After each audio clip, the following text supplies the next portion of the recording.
the supply of the dreaded far right never ever meets the demand. Yes, I've said it many times. We live in a post-truth world.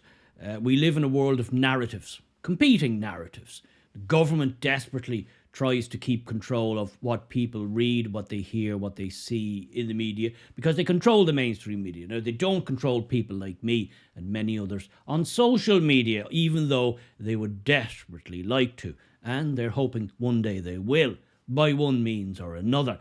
Anyway, where am I going with that? Well, the government has been reeling for the past 2 or 3 weeks since that absolutely evil, abominable act was carried out by a failed asylum seeker, an African failed asylum seeker. The serious aggravated sexual assault. She was raped. A 10-year-old girl was raped. That's it. I'm not burying the lead here. A 10-year-old girl was raped on the grounds of a migrant accommodation in City West.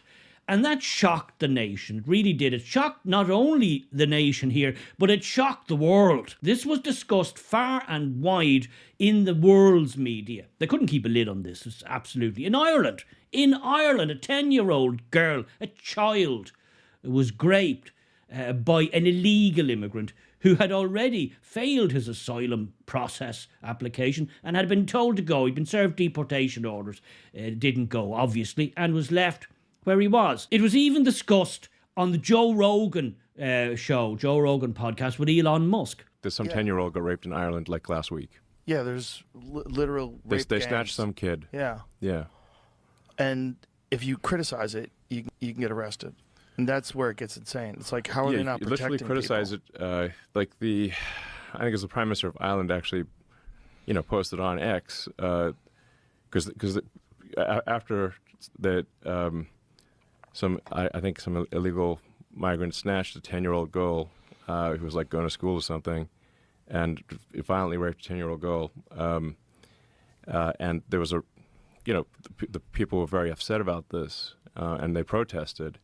The Prime Minister of Ireland, instead of saying, yeah, we really shouldn't be importing violent rapists into our country, he criticized the protesters instead and didn't mention that the reason they were protesting was because a 10-year-old girl from their small town got raped. They discussed it. That's how big the story got. And this was extremely embarrassing for the Irish government. They couldn't do anything about it.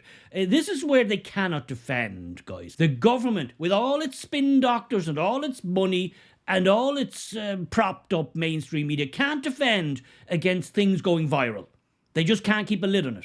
And this went viral for a very, very good reason. It was absolutely shocking. And they were reeling for weeks. So what happens then? Well, I'll tell you what happens then. They get all their spin doctors together. They desperately need to regain the narrative. They've got to stop people talking about it. They've got to stop the world's media from focusing on it.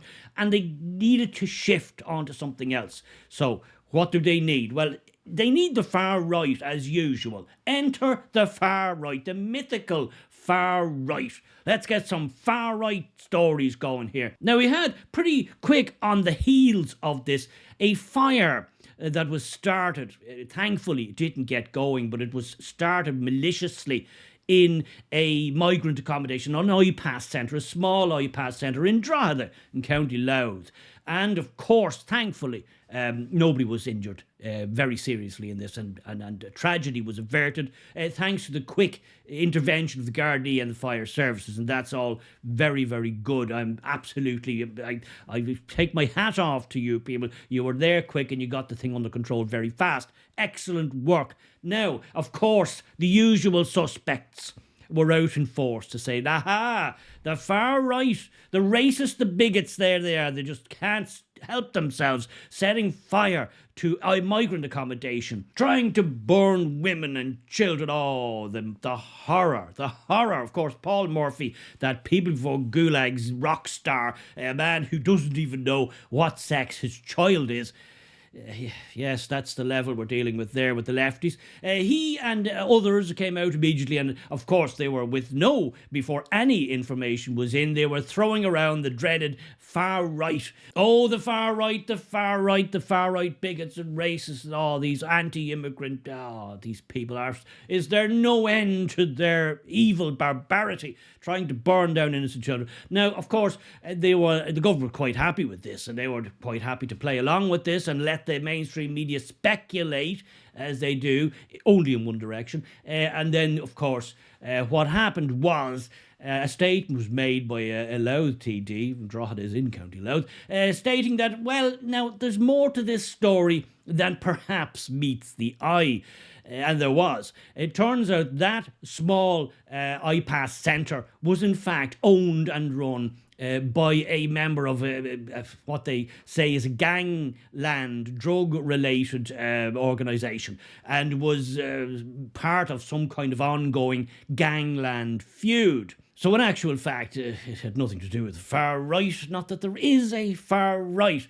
No, it was actually part of some kind of inter-gangland drug war, turf war, whatever. Now, the crazy thing about this was that this figure, this well-known figure, who had been mentioned in CAB documents, affidavits and such, a CAB, that's a Criminal Assets Bureau, he'd been paid over 10 million by the state, essentially, to run this centre, which, according to reports I've seen, was way below basic par for accommodation in terms of fire regulations and various things like that. It just shows you how ramshackle the whole iPass thing is. The government was basically paying gangland figures with criminal connections involved in all kinds of nefarious situations and schemes. They were paying them state money just because they had a place they could shunt in some asylum seekers. That's how crazy it is. No such thing as tax clearance certs and all the usual things that ordinary citizens have to provide even to run normal businesses. No, when it comes to iPass, the rule book goes in the bin. Anyway, so the far right myth that the government was delighted to have on its books. You see, narrative changing, to change the narrative, get the focus off this, off the child being raped, and get it onto the dreaded evil far right trying to burn down iPass centres. Turns out, from what we know now, that had nothing to do with it. Of course, will the far left lunatics receive any sanction for their misleading and downright inflammatory tweets about people who are opposed to the immigration scam and scandal? Will they receive any sanction? Absolutely no. No, they won't. Not at all. They can just throw out these completely unverified false claims, and, well, that's just the way the cookie crumbles. The government's quite happy to shrug its shoulder and pretend nothing to see here. Anyway, so that kind of fell apart, and lo and behold, just when the government were despairing, up pops another far-right conspiracy, where two lads have now been picked up, seemingly with bomb-making equipment and some other stuff. They were intending, according to reports, to create havoc at iPass centres and mosques and various places like that. One of the guys is from Northern Ireland. Another guy is from, I believe, Lithuania, Eastern Europe somewhere. So these two lads seemingly are part of some far-right extreme group. What's the name of this far-right extreme group? Nobody seems to know. So again, look, I don't know who these two headbangers were or what the whole deal was, but of course they are being given wall-to-wall coverage as if it was an invasion of the Third Reich again. Well, I don't know who these two headbangers are or what their deal was. I've never heard of any extreme far-right group. It hasn't come across my desk. I haven't seen any mention of it.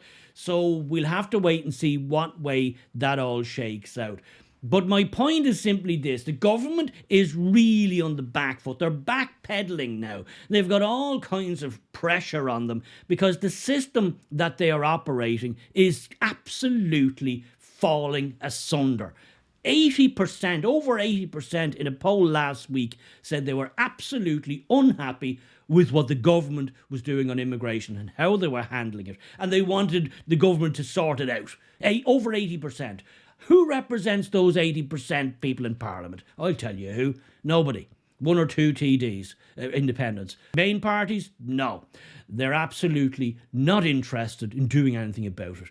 And when inevitably stories do come out, which they come out pretty much every single day now, about newcomers who've barged into our countries, creating havoc, creating crimes, attacking citizens, doing all kinds of evil things, both physically and in terms of defrauding the public and the government. Well, the government needs to shift the narrative. Enter the far right. Can somebody please get some far right in here so we can report it 24/7? I am not going to let the government off the hook.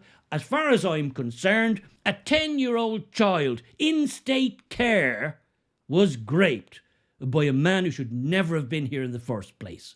They may try and shift the narrative all they want, but that doesn't wash with me. I won't let them forget. I will not let them off the hook for what they're doing to my country.